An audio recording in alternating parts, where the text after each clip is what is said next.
Now it is my honor to introduce a dear friend who has devoted her life to responding to the call to end violence against women and girls. Her name is Scott Osborne. Scott is a lawyer, teacher, international development professional, and lifelong feminist. At 21, she was a Peace Corps volunteer in West Africa. Since then, she has lived in 7 different countries, working for nonprofits, schools, and government agencies. She recently returned from 3 years in India, where she taught teenage girls and researched male and female perspectives on gender-based violence, a topic which became the inspiration for her play, Spoiled.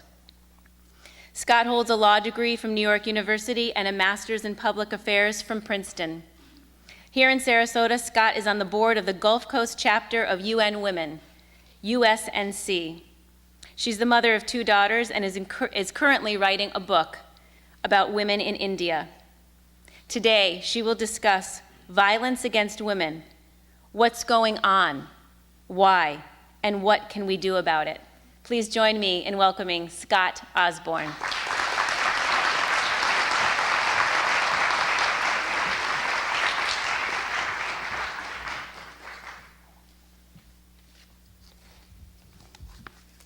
Thank you. That's a big topic. What's going on, why, and what can we do about it? I didn't start out working on violence against women issues, actually. I went to law school, and I did a lot of social service work, but that was not my main topic. I didn't pester people about gender issues, but then, perhaps like many of you, I started traipsing through life. Slide. At 21, I went to West Africa, and I found all the high school girls I was working with would become pregnant or drop out very shortly after they started school. I think, what's with that? I asked them. It turned out that their teachers were preying upon them. It was sex for grades. I was back in the US later, and I was in law school, and I started tracing the paths of all my female peers, their career paths, and many of them would drift away from their ambitious plans. They'd leave law firms or start other careers. It turned out someone had to watch the kids, someone had to do the shopping, someone had to take care of the grandparents. Sometime after that, I was teaching middle and high school here in the US, and I was teaching these wonderful 12 and 13 and 14-year-old boys, and I would hear the most outrageous sexist comments coming out of their mouths, and I would think, where are they getting this stuff? What are their role models? I was raising 2 children of my own, and came the time I had to send them to college. We'd look at colleges and we'd visit some places. There'd be these fraternities with these young men who would engage in some of the most animalistic behavior that was a little mind-boggling to me. And I think, what was going on? These are the things I found.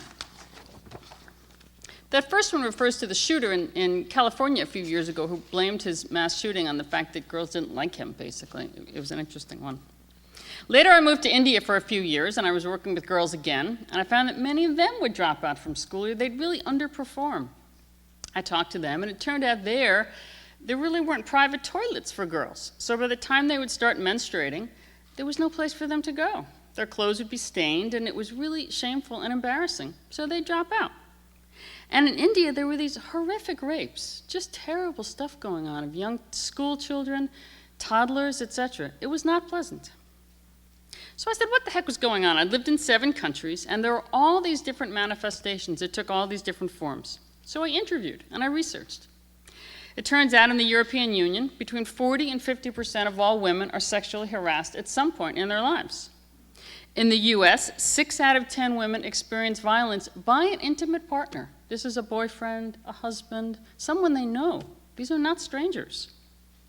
It turns out that in the military, in 2012, 26,000 servicemen and women were sexually assaulted by someone else in uniform, their own service members. I found out that 50% of all sexual assaults are of girls under the age of 16. And around the globe, it's estimated there are 60 million so-called child brides.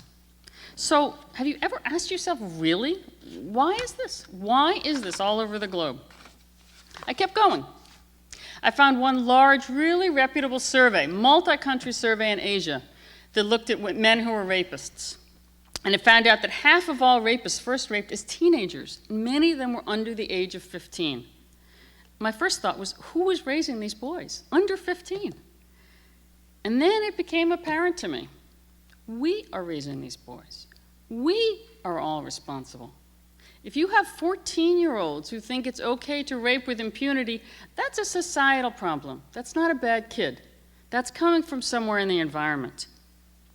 So the bad news is that violence against women is pervasive and it's very destructive.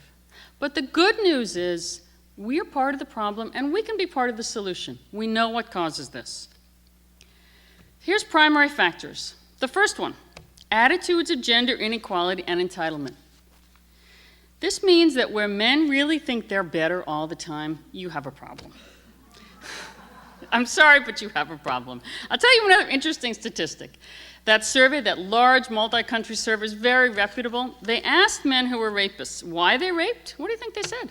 If you really ask me, why did they say this? They were bored. You can't make this stuff up. I mean, they were bored. So that's an attitude of entitlement. 2, experience of violence as a child. Statistics show repeatedly that boys and girls who observe violence or have experienced violence personally are much more likely to become violent themselves or to become victims. 3, a culture of violent masculinity. This means that if men feel to really be a man, they have to dominate women, you have a problem. That is not what it means to be a man. That should not be what it means to be a man. But if that's what's believed, we have a problem. We can change these things. So if we know what gender inequality is, we can start to take steps. Let's bring it all home. Here are some examples. At home, did you know that American girls spend 2 more hours per week than boys on chores in the home? Already, as young girls, 2 more hours a week, and boys are 15% more likely to be paid. What does this tell us? At work, did you know that when companies are given hypothetical resumes, CVs, with men's names and women's names, identical experiences, identical education, who do you think gets hired more? Who do you think gets paid more? These are the same experiences. Of course, the man is hired more and offered a higher salary. And this is also done by women who are human resource managers. It is not just by men, it is also by women. Here's an interesting one. For orchestras, the only thing that counts is the sound. When you have a blind interview, the person playing the violin or whatever it is behind a screen. If you have a blind interview, 25% more women are in orchestras. Think about what's going on with that. At schools, gender inequality looks like a school with unequal dress codes. If girls are being told that they really have to cover up, and we're being told that boys really can't control themselves around girls, that's inequality. Gender inequality looks like sports coaches who still tell boys not to cry like a girl. That's a problem. In the community, remember that problem with menstruation we talked about in India? And you think, well, that's not happening here. We have a totally different situation. Did you know that in 40 states in the US, feminine hygiene products are taxed as a luxury good? It's not a necessity like food and medicine. It's a luxury good, including right here in Florida. We are paying for this. So it's not too far away in our own way. I could go on, but you get the idea. That's gender inequality. These small things do matter. So let's talk about prevention. To bring about real changes, we need to work with 2 key issues. We need to promote gender equality, and we need to change images of masculinity so that healthy men realize they don't have to be dominant to be a healthy man. Let's look at the top 10 things you can do. First one, promotes women's economic equality. This means equal pay is critical. This means removing hidden biases that hire more men and pay them more. And this means women need support for caregiving roles. Women spend so much time on unpaid work. That's a problem. 2, support equal education. That means both helping women. 2/3 of the world's illiterate are women, including right here in Sarasota County. There are programs that work with people who are illiterate. They need help. If you don't have education, you can't be equal. It also means watching our boys and young men. We have a male dropout problem in this country. We need to pay attention to that. That's not healthy either if our men are leaving in high school and leaving in college. 3, increase female political participation. When more women are in legislatures, more issues of interest to women go up and are voted on. Folks, we're half the population. We need some issues on the table. Also, even if you don't have women in legislatures, look at the men. Look at what their positions are. Here's a good example. The U.S. has a Violence Against Women Act. It was first passed in 1994, and it was reauthorized in 2013. It's of immense help to organizations working on this issue. In 2013, we had 22 U.S. senators refuse to vote for it. They voted against it. I'm thinking, what, they're for violence against women? Does this make sense? And I'm sorry to say that our own Senator Florida, Marco Rubio, voted against it. This is not good. So if you didn't like Marco Rubio, you can think about that. And if you do like Marco Rubio, you should get to his campaign and tell him that one issue needs to change. 4, address child abuse and promote healthy families. Remember that second important factor, violence in the home? That is critical. It starts really, really early. Help out groups like Head Start. Get education programs for families who are vulnerable, who are really have a tough time at home. That stuff matters. 5, support healthy images of masculinity.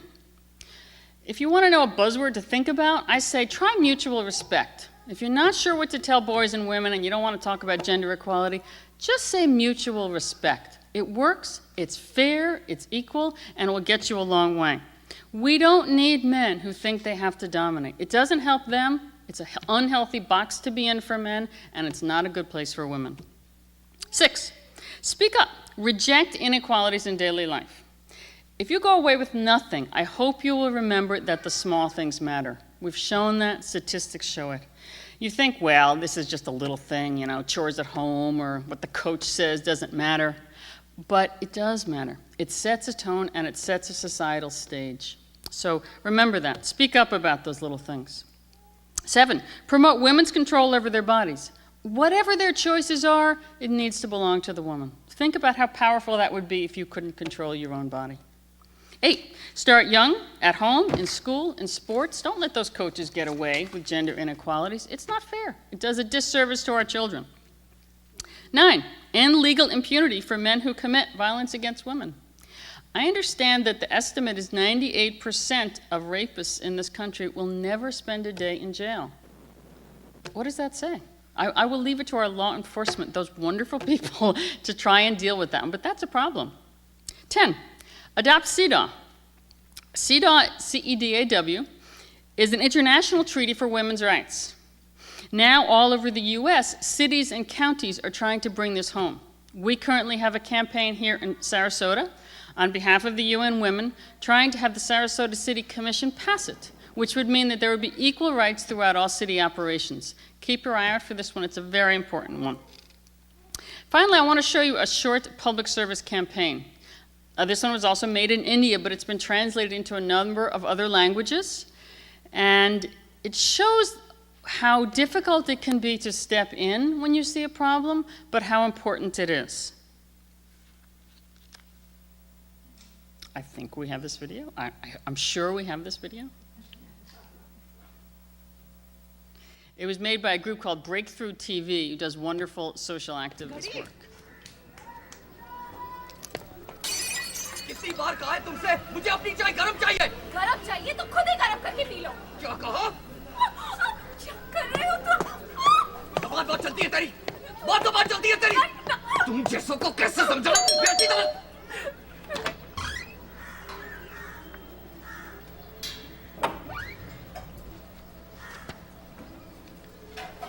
क्या वो सही time क्या हुआ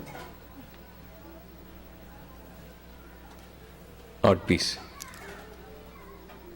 आपकी घड़ी 3 minute slow है